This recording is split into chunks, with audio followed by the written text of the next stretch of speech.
Para la mayoría de la gente, la historia del ascenso de Roma parece inevitable. Las legiones, la disciplina, las carreteras que se extendían a través de los continentes. Todo parece el desarrollo natural de un imperio destinado a dominar el Mediterráneo. Pero la historia es mucho menos obediente que eso. Los imperios no surgen porque son elegidos, surgen porque sus rivales fracasan. Y antes de que Roma se convirtiera en la dueña del Mediterráneo, se encontraba a la sombra de una superpotencia muy diferente. Una ciudad que no construyó un imperio mediante la conquista, sino mediante el comercio. Una ciudad que no dependía de legiones, sino del capital. Una ciudad que desafió a Roma no con ideología, sino con economía. Y por un momento, pareció que podría ganar.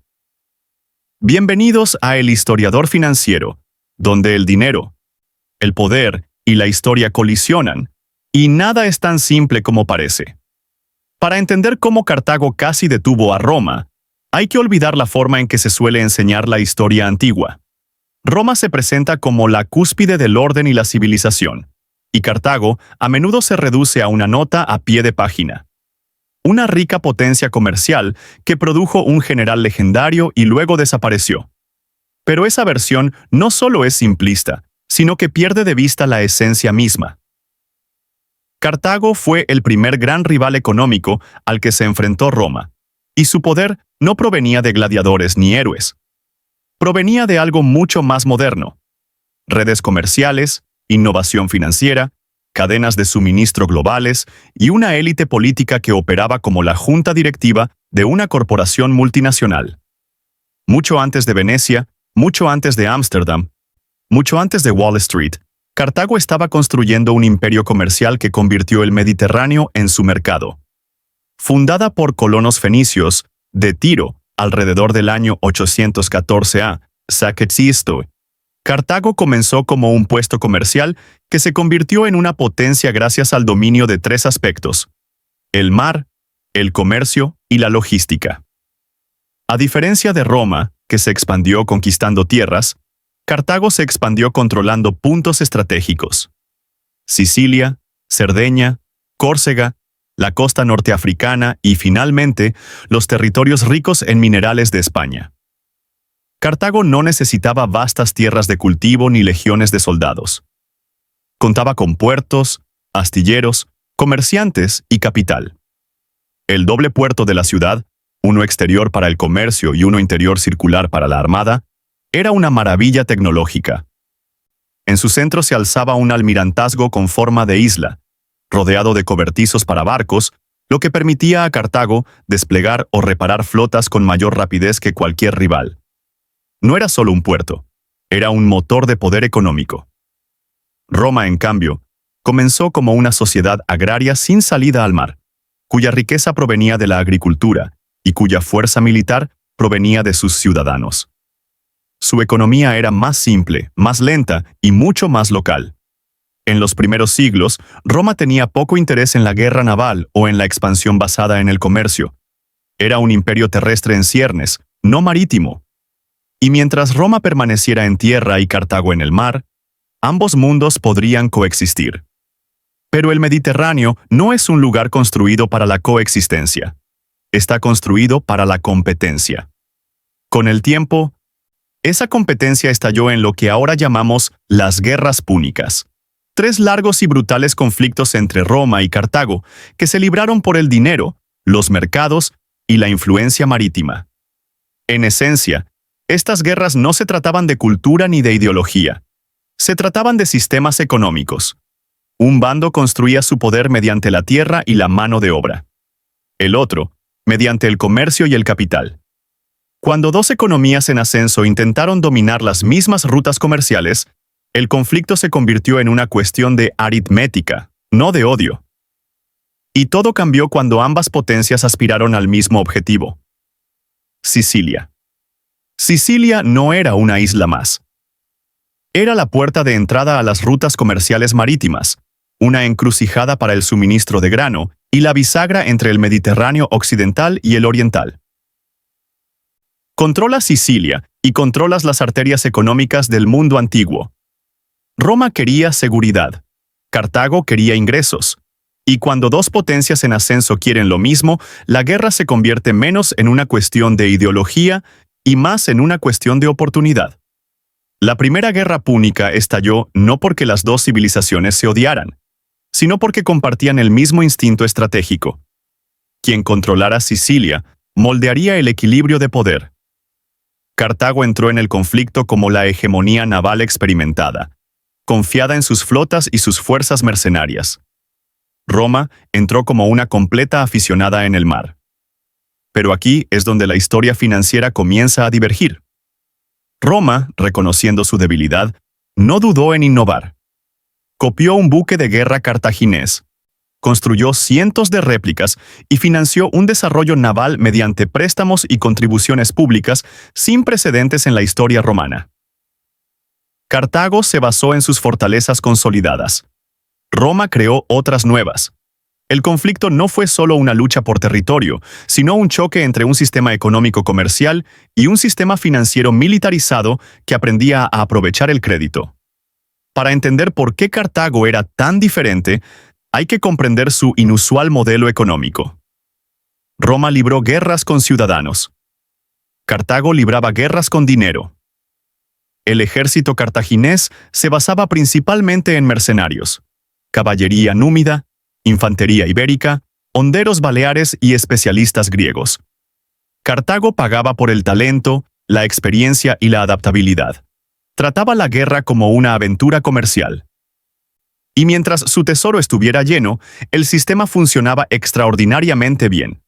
Cartago podía proyectar su poder a través de los océanos sin reclutar a su población ni perturbar su base económica.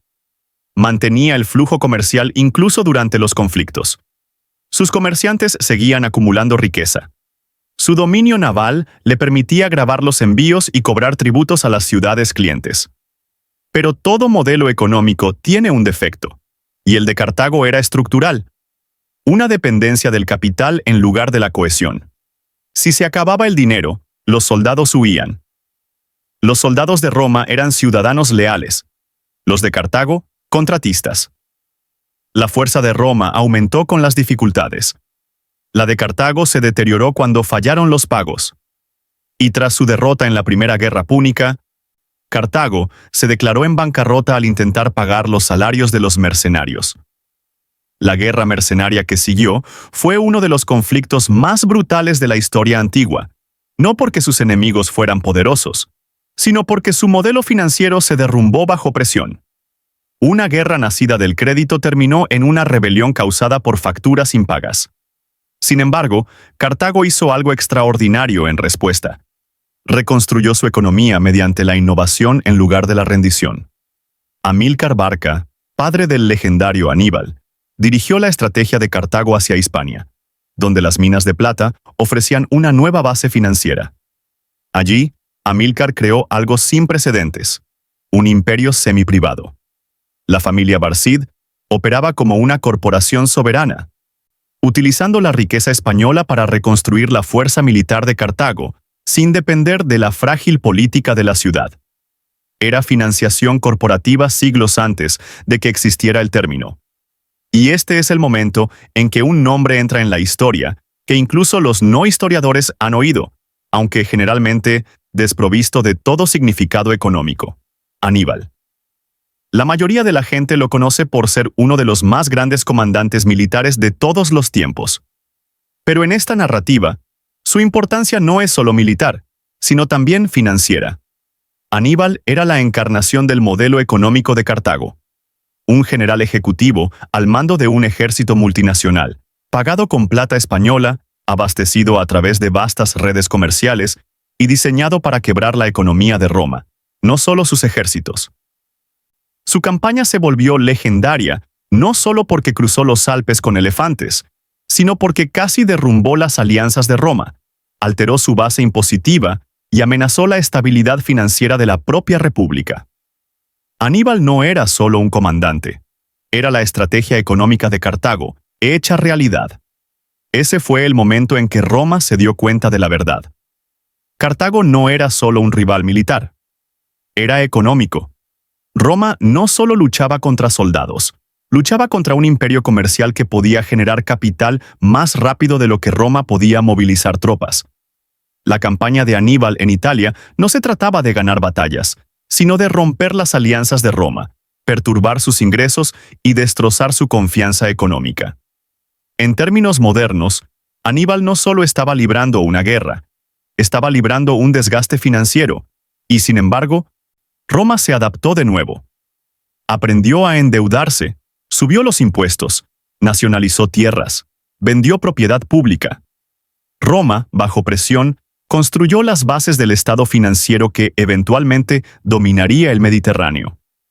Cartago obligó a Roma a evolucionar económica, institucional y estratégicamente. En cierto sentido, Cartago hizo de Roma Roma. Con el desarrollo de la Segunda Guerra Púnica, el Mediterráneo se convirtió en un laboratorio para dos modelos económicos en pugna. Roma y Cartago no solo luchaban por territorio, estaban probando qué sistema financiero podría sobrevivir a un conflicto prolongado y de alta intensidad. Cartago dependía de la liquidez, su capacidad de pagar, contratar y maniobrar. Roma dependía de la solvencia, su capacidad de movilizar, resistir y endeudarse. Y en la guerra, la liquidez proporciona victorias tempranas, pero la solvencia gana a largo plazo. Aníbal comprendió la asimetría. No marchó sobre Italia esperando conquistar Roma directamente. Él marchó sobre Italia para desestabilizar la economía de Roma, destruir sus alianzas y obligar a sus estados dependientes a desertar. Si la base impositiva de Roma se derrumbaba, su base crediticia se derrumbaría con ella. Y una vez que el crédito de Roma se derrumbara, la guerra terminaría. Pero Cartago subestimó un principio que más tarde definiría al Imperio Romano. Roma podía sobrevivir a pérdidas que destruirían a otros estados. Cuando Aníbal aniquiló a decenas de miles de soldados romanos en Canas, Roma no se derrumbó. Reunió nuevos ejércitos. Cuando las ciudades italianas desertaron, Roma reforzó su control sobre los territorios que le quedaban. Cuando los ingresos fiscales se desplomaron, Roma pidió prestado a su aristocracia, que apostó su fortuna personal por la supervivencia de la República.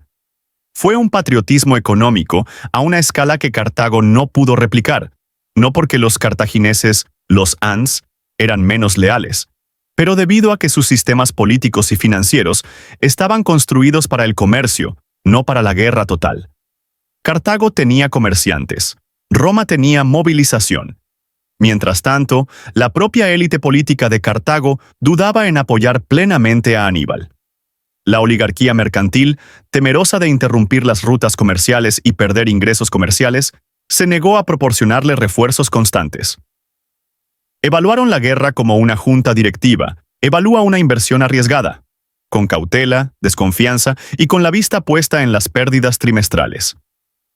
Aníbal, a pesar de su brillantez, se enfrentaba a una desventaja estructural. Luchaba contra un Estado unido por la ciudadanía, contra un imperio dividido por centros de beneficio. Roma podía soportar sacrificios durante décadas. Cartago intentó minimizarlos. En una contienda de desgaste, esa diferencia es fatal. Roma finalmente respondió con su propio contraataque económico. Trasladó el teatro de operaciones a España y el norte de África, con el objetivo de cortar las fuentes de ingresos de Cartago, especialmente las minas de plata que financiaban las campañas de Aníbal. Escipión Africano, la estrella emergente de Roma, comprendió que Cartago no necesitaba ser conquistada, necesitaba ser desfinanciada. Y cuando Escipión capturó Nueva Cartago en España, no solo ganó territorio, se apoderó de depósitos de suministros, rehenes, tesoros y redes de comunicación. Fue un golpe económico demoledor.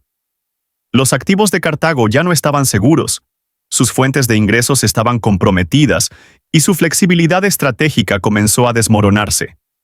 Para cuando Escipión desembarcó en África, Cartago operaba con un déficit financiero que ya no podía ocultar. Se apresuró a contratar nuevos mercenarios, recaudar fondos de emergencia y negociar el apoyo de los aliados númidas, quienes se habían cansado del compromiso vacilante de Cartago. En el enfrentamiento final en Zama, Cartago entró al campo de batalla ya con un gasto excesivo. La guerra había vaciado su tesoro, fragmentado sus alianzas y la había obligado a aceptar compromisos que erosionaron su autonomía estratégica. La victoria de Roma no fue solo un triunfo militar. Fue el resultado inevitable de dos enfoques económicos muy diferentes que chocaron bajo presión. La derrota de Cartago en la Segunda Guerra Púnica condujo a décadas de asfixia financiera. Roma impuso indemnizaciones tan severas que transformaron a Cartago de una superpotencia comercial en una ciudad-estado rica pero restringida.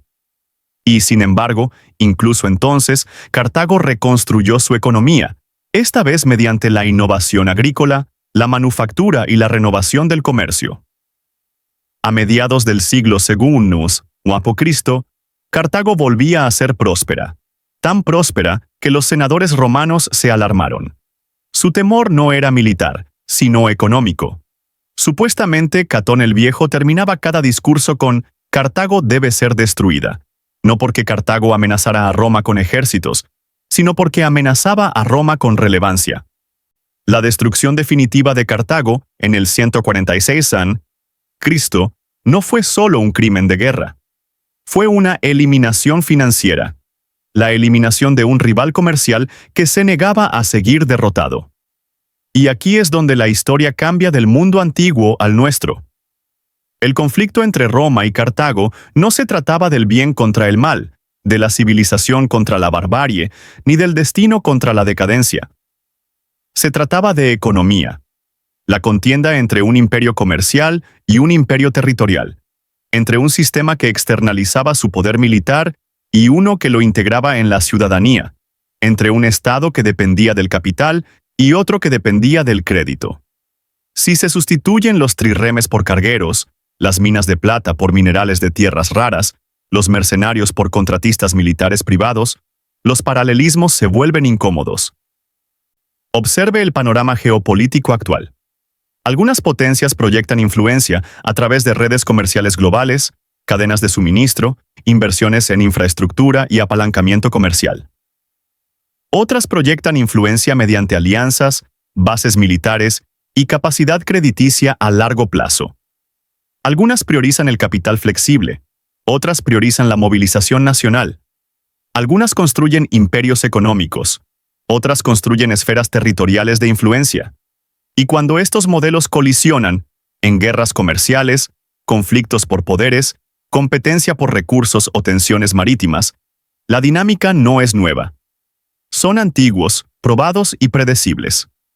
El modelo de Cartago se asemeja a las potencias comerciales modernas que dependen de las rutas comerciales, el dominio logístico y los mecanismos financieros para moldear los asuntos globales.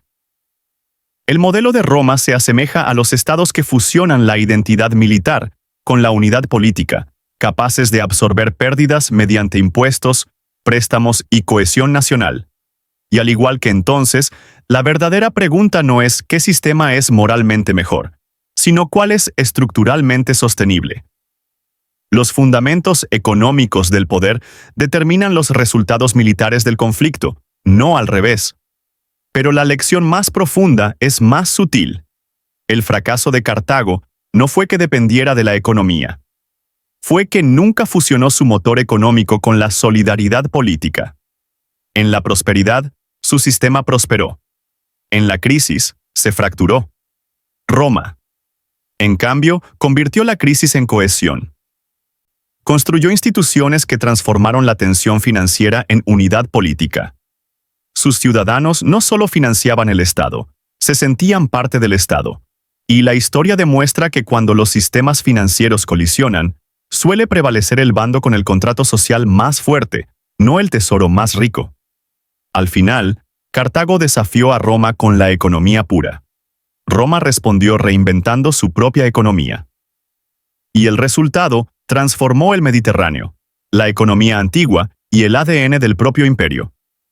Cartago enseñó a Roma el valor del poder naval, los mecanismos de crédito, las campañas en el extranjero y la flexibilidad económica.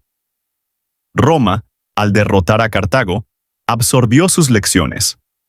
El vencedor se convirtió en el alumno, el vencido en el modelo.